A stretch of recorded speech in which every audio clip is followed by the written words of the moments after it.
Very first one here. And I just wanted to know, and I didn't get front row, I'm in the second row, but with that said... Were they here before you? No. Right?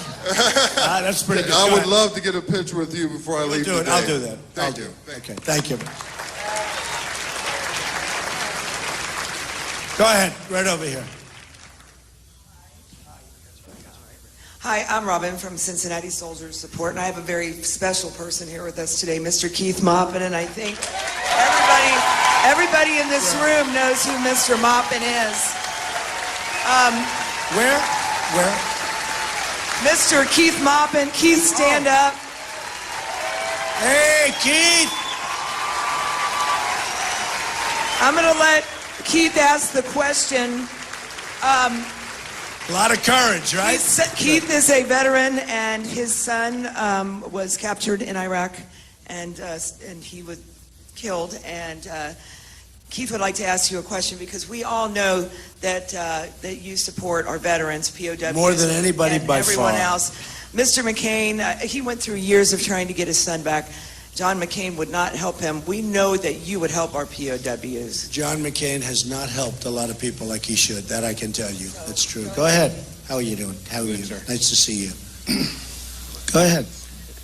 I come here because you made a comment to John McCain. Okay. That you don't think that captured soldiers are heroes. Oh, no. I never did that. Well, what I want you to do is just clarify that for me, Okay. because I think it's important for all these people here, Yeah. and for a lot of veterans that's in Ohio, especially Ohio. And I know what you were doing. You know exactly what I was doing. But I wanted you to they are explain heroes, that. just so you understand, and real heroes, okay? You know that. Thank you. Oh, that's for me. Wow. Thank you. Very nice. I like that. Thank you. You know that, okay? Thank you. Thank you very much. Appreciate it. Okay, who else? Go ahead. Go ahead. Mr. Trump, I have 4 sons in the Army, and my one son is a nurse psychiatric practitioner dealing with the PTSD. He tells me every day that my son, Lieutenant Kordick, is overwhelmed dealing with this. What are your plans to help him out? And he does want to support you. You're talking at the VA? No, he actually is a lieutenant in the Army. He's a nurse practitioner, psychiatric nurse. Right. So he's the one they see first. And the biggest issue, he says, that no one in the VA, very few of them, understand what they have gone through. He's telling me that it's better if they have some help. They need more help on the psychiatric side to help him transition these soldiers out. And he has none. He says he was totally overwhelmed. And he says, we got to get the soldiers who are unemployed, who don't have jobs. He said, I would love to have them help me to deal with this. And there's nobody else. And one other quick thing. We need a new first lady since Nancy's gone. Okay, well. So, that is such a big problem, and I hear it from so many different people. And also, I mean, the big problem is with the VA. It's horribly run. It's a corrupt enterprise. It's really corrupt. And you look at what's going on in Phoenix with the VA, it's a disaster, a complete disaster. We're going to take care of the problem. They are having a tremendous problem with that. I fully know it. I fully understand it. We're going to do something about it. We have no choice. We have to do something about it. The truth is, we have to treat our veterans much, much better. Our veterans are not being treated well, right? Thank you, man. Thank you. How about over there, the young man in the middle? Go ahead. You get up together? Good. I like that. Hi. You know each other? Yeah, we're together. Hi, this is my friend Lily. We're both from Dayton, Ohio. We were actually at your rally yesterday. Oh, good. So, was it good? Was it good? Yeah, it was amazing. Yeah, it was amazing. That was a great rally. But actually, we're both interns for Senator Portman here in Ohio, and we volunteered for your campaign. But we were just wondering, maybe you heard or maybe you didn't. John Husted, just earlier this week, refused to let 17-year-olds who are even going to be 18 by the general election not vote in this primary. And I know that a lot of young voters, a lot of people we talk to support Bernie or Hillary, and he is a Republican. So what do you feel about that? Well, you know, interestingly, we have a lot of young people. They don't talk about it. We have, you saw yesterday and you see all the time, and yourselves. We have so many young people at these rallies, it's incredible. Look even here, look at this. Look at all these. Oh, stand up, all you young people. Now look at. No, we have.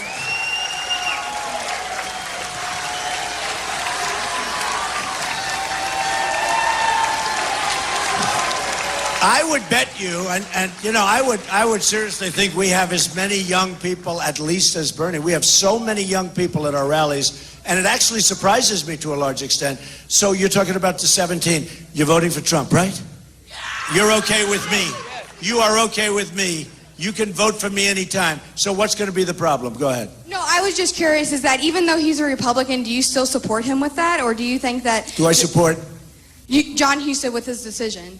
Well, I have to look at the decision, darling. Honestly, I have to look at it. You tell me what to do. You're with me. You're working with us. You're a volunteer. What do you want me to do? If I could vote, I actually missed the deadline by 4 months, I would definitely vote for you. We love you. Thank you, honey. Thank you. Thank you. Okay, go ahead. A young one here. A young one.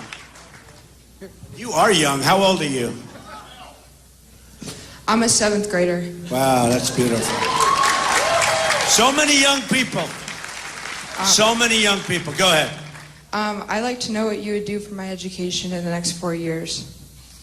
Number one, your country is going to be safe. Because, you know, if you don't have a safe country, and with people that aren't very good at what they do, like the people running our country now, you might very well, and don't underestimate this, you might very well not have a safe country. And it's so important. You know, the number one thing we have to do is security, safety. And I'm not just talking at the border. I'm talking about our military. We have to build it up. We have to replenish it. You know, a friend of mine has a son who is he served 3 terms over in Iraq, 3 tours. And he comes home and I see him. And his biggest complaint is that the enemy has better equipment than us, and it's our equipment. So we give the equipment to people that we think are working with us. You know, the old story's been going on for years. And if bullets fired in the air, they drop the equipment and run. Brand new Humvees, brand new everything. And he's saying, we have older equipment, and they have beautiful new stuff. And it really bothers the hell out of them. So we're going to take care of that, folks. We're going to take care of it. We're not going to let this kind of nonsense happen anymore. We're going to work very hard on education. Just so you understand, Common Core is dead. Do you know what Common Core is? And most important thing we can do in terms of education for you and your age, we're getting education out of Washington, D.C., run by the bureaucrats. And we're going to bring the education to the local area. You around this area? We're going to bring the education where your mother and your father and everybody else's parents and uncles and they love you. Do you think your parents love you?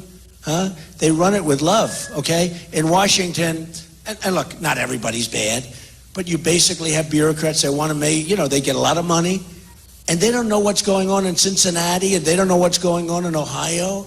So we're getting rid of Common Core, and it's going to be dead, and we're going to have locally based education, and you're going to see a big difference. Big difference. All right? Very important. Good question. It's actually a great question.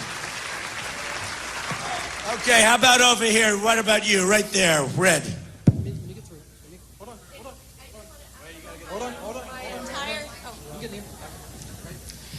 I'm from Ohio. My name is Misty, and my entire family is from Kentucky. They were all very happy to vote for you in the Kentucky primary. Thank you. It is so refreshing to have a presidential candidate that is not bought and paid for, That who is is self-funding. That is. And I 100% believe in you that you will make America great again. Thank you so much. That's better than a question. I love it. We'll take care, okay? Thank you. Thank your whole family. No, that was such a great thing that happened in Kentucky. Because in theory, people would say, you know, well, how does Trump, a couple of people said, how did Trump win Kentucky? And we didn't even win it. We won it in a major, major landslide. And I love Kentucky. I'll never forget it. Okay, go ahead, darling. Right here. Right here. I love this every once in a while, you know. Hi, I am Evelyn Stalevich. Mr. Trump, I don't have a question for you. I'm really glad to hear the other questions. But I just wanted to tell you that I am so happy that you are running for the next president of our country. Where are you from with that beautiful accent? Yeah, I am from Managua, Nicaragua, Central America. Telling you. Yes. The Hispanics. Yes. We're going to do so well with the Hispanics. Yeah. People know. But I wanted to say also, I want to thank you for what you are doing in our country. You are giving our country the opportunity to dream, to hope that there is hope in America, that we have a Christian nation, and that we are a country of laws, and that we are a sovereign nation. And I want to give you thanks. God bless you. Thank you, darling. That was so nice. Wow. Thank you, darling. That was so nice. That was, come here, get over here. That was so nice, come here.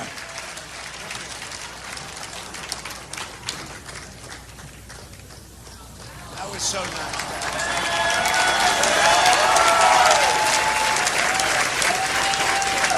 Thank you very much. And you are so handsome. I love your blue eyes. Thank you very much. That's so nice. Thank you. Okay, who has a good question?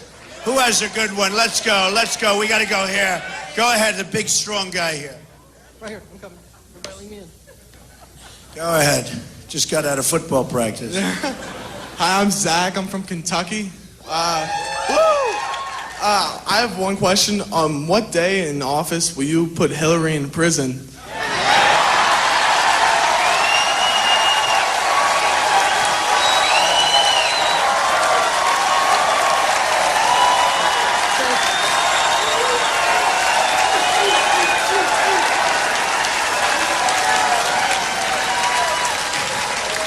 So, you know, there's a 6-year statute of limitations, I guess. And Hillary's fighting for a lot. You know, if she makes it, nothing's going to happen. And if she doesn't make it, certainly you have to look into it, and you have to look into it very strongly, because so many lawyers, whether you watch them on television, whether you read them in the newspapers, whether you see them wherever you see them, I mean, very rarely do you see a lawyer that says that she's innocent of this horrible situation. And you actually have to ask yourself, why'd she do it? What's the big deal? Why would she do it? Why would she do that, other than it's always the same thing with them?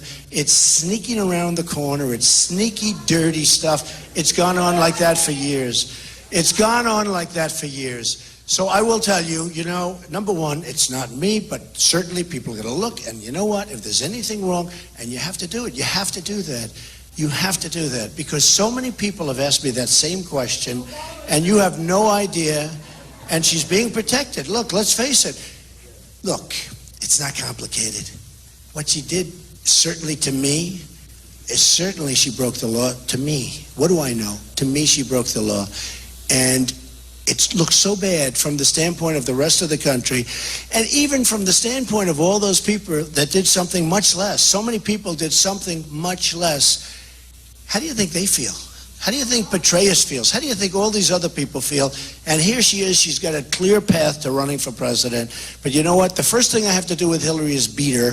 The next thing we'll do is we'll look into that. And we'll beat her. We'll beat her. And you know, it's interesting. We haven't even started on her yet. I got to finish off we have to finish off the deck. We have to finish off the deck. And the best thing you could do, honestly, your governor, remember NAFTA, get rid of this. Look, just don't get rid of him. Let him be governor. One other thing about him. He runs for president. He's lived in New Hampshire forever. He said there he had the record, more than Chris, more than anybody by far. He lived in New Hampshire. He moved out of the state. And he said he was going to win New Hampshire. He did poorly there. He then moved to, south, didn't he? I mean, I think he went to South Carolina. And then he moved to Michigan. Now, he said, I thought, and I must be mistaken, but he said that he's going to win Michigan. And he's going to win it easily. I won it in a landslide. But he said he's going to win Michigan. He's going to win it easily. So he went to South Carolina, stayed there, lost. Lost to New Hampshire. He went to Michigan, and I thought he said, because it's a neighboring state, I thought he said he would win Michigan, and if he didn't win, he'd give up and let him be your governor. But he moved to Michigan, spent all his time in Michigan, And you know, you people have a lot of problems. Your coal industry is dead. Your steel industry is dying. It's dying badly. He's voting for the wrong things, and the TPP in particular. And, you know, he should be home, be governor. But he moved to that. So now he goes to Michigan. And 2 weeks ago, I won Michigan by a lot, by like a landslide, essentially. Yeah, a landslide. And when I won Michigan, I said, oh, good, that's good. Kasich is going to drop out of, he's going to drop out of Ohio, and that's good. But he didn't drop out. So, you know, I think you got to show him, folks. You can't do that. You can't be an absentee governor. You got to run for governor. You got to be governor. And you know what? If you don't want to do that, you take out. And same thing with Marco Rubio. He runs for the Senate. He never shows up to vote. The guy never shows up to vote. And the people of Florida, you don't think they get it? Take a look at his poll numbers. They really get it. Because what he did to the people of Florida is defraud them. He said, I'm going to run. I'm going to represent you. I'm going to represent you. And about 15 minutes after he got in, he starts running for president. And it's wrong. And by the way, other people running for president, they get to vote a lot more than he does. He never votes. I think he's going to set an all-time record. So let's see what happens. But we got to win in Ohio. If we can win Ohio, we're going to run the table, folks. We're going to run the table. Got to win in Ohio.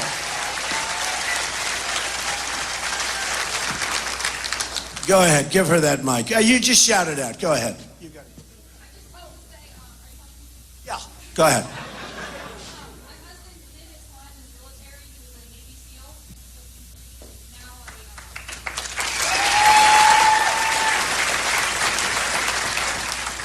That's great, by the way. That's good. Good.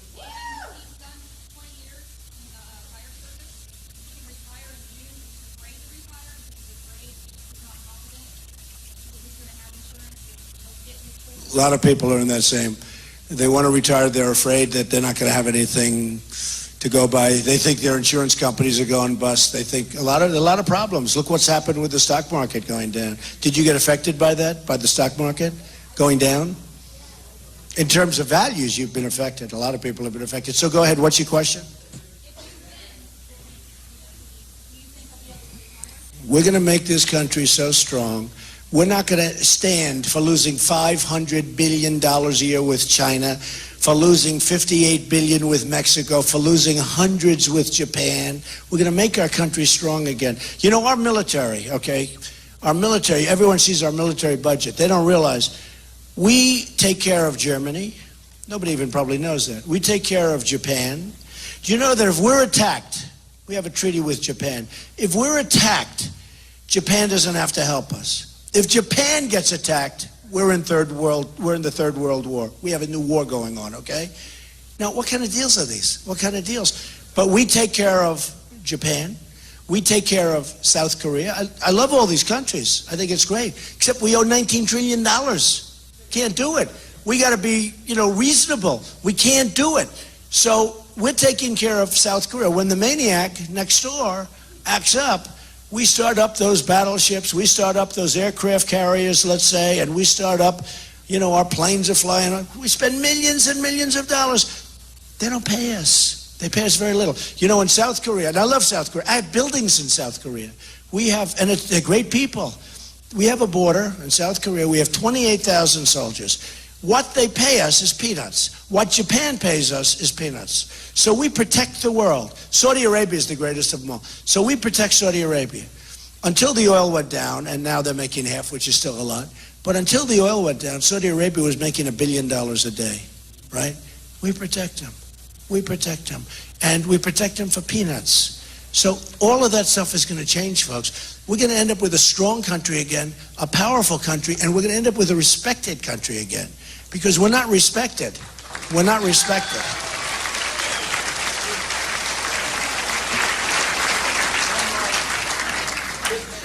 All right, 2 more questions. Come on.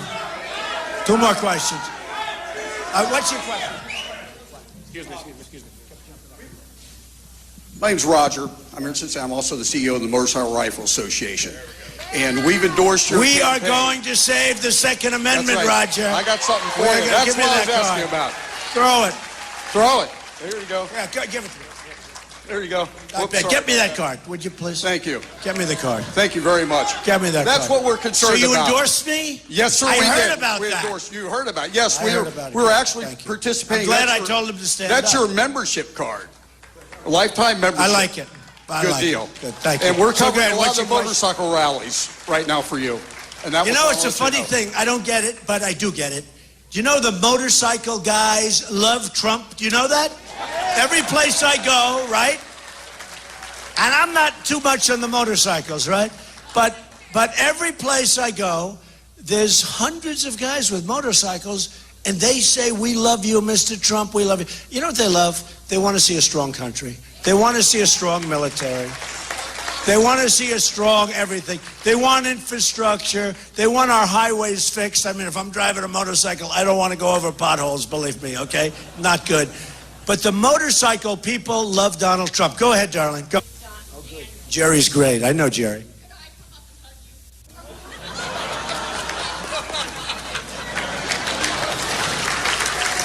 Come on. You know what? Let her come up here. Come on. Okay. How about one more? Who's got a good one? Wait, I have to get a hug. I have to get a hug. Come on. Come on. Great. Say hello. She's fantastic. Thank you, everybody. All right, who's got a good one? Who's got a good one? Maybe I have to go back here, right? How about, who's got a good one? Who's got a nice one? Go ahead, sir. Go ahead, the two of you, right here. Go ahead.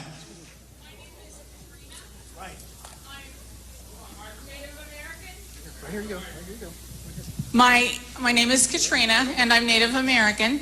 Great. My native name is Woman Who Sees. Ah. Do you know that all of the other ethnic groups that we've supposedly done things to have been apologized to, that at no point the Native Americans have been apologized to? After you take the oath, maybe in the first month or so, you could say, "I'm sorry as I could be that we did what we did to you." Well, I'll certainly look into it. You know, I haven't been big on apologizing. You do know that, right? They complain Trump never apologizes. I'll look into it. We're going to do one more. I'm going to look into that. Okay, let's go. One more. Come on. We want a good one. Give me a fun one. Give me a fun question, okay? All right, go ahead. It better be good, because I don't want to leave with a bad question. Come on. Worst thing you can do, you do well, you do great. Everybody's having a good time. And then we get a bum question. What are you doing? Just stay there. Go ahead. Relax. Go ahead. Okay, Mr. Trump, first of all, I want to thank you and your family, for stepping out in faith to take this country forward. I so far like this question. Okay. The second thing, and I know what impressed me the most about you, is your strategic ability to get things done. If I was to ask you in a unified manner, because you got people on one side of the aisle, the other side of the aisle, which I disagree about the aisle anyway. I think we ought to be working together. But strategically, what could you do, or what do you see yourself doing in your plans to improve and bring leadership and dedication and integrity back to Washington, D.C.? Well, let me just tell you, and it's sort of the kind of question that's very important, not exactly the most exciting question, but you know what it is? You know what it is? Look, you have an ability to lead. You either can lead or you can't lead. And you can learn something about leadership, but basically you're a leader or you're not a leader. I'll get people together. We're going to make great deals. We're going to make conservative deals. We're going to make wonderful deals. We're going to get along with people. We're going to get along with Democrats. We're going to get along with liberals. We're going to make deals. You know, you can't have Obama, just everything he signs an executive order, and then they'll start getting thrown out by the courts at some point, and maybe not, because if the Supreme Court goes the way, I mean, all of these things will be upheld. But look, we need great leadership. We just discussed with this man's this great question, we're going to be leading on education. Get rid of Common Core. We're going to lead on education. We're going to lead on health care. We're going to get rid of Obamacare, repeal and replace. We're going to lead with our military. We're going to lead at the border. We're going to take care of our vets. We're going to do so good. And you know what's so important? We don't win anymore, folks. We don't win anymore. You know, you look at our country. When was the last time you saw victory with our country? We don't have any victory. We have a military, can't beat ISIS, right? Can't beat ISIS. You look at our great generals of the past, they're spinning in the grave. They can't beat ISIS. And we don't fight them. We don't fight to win anymore. We fight to be politically correct. If you're going to have an enemy, you got to win. You got to win. Look at the way I'm doing. I mean, you got to win. You got to take them out. You got to take them out. So look, folks, we're going to start winning again. We're going to be the smart country. Right now, we're not a respected country. We're going down. We're going in the wrong direction. We're going to start winning on health care, on borders, on military. We're going to win so much. You're going to be so happy. You're going to remember this day, and you're going to, more importantly, remember Tuesday when you go to vote. And in 2 years, and 3 years, and 10 years, you're going to say there was a single greatest vote I ever cast. I love you. I love Ohio. I love Ohio, and I love Kentucky. And I hope you go out, and I hope you vote and bring us home a big, beautiful victory on Tuesday. Thank you. We will make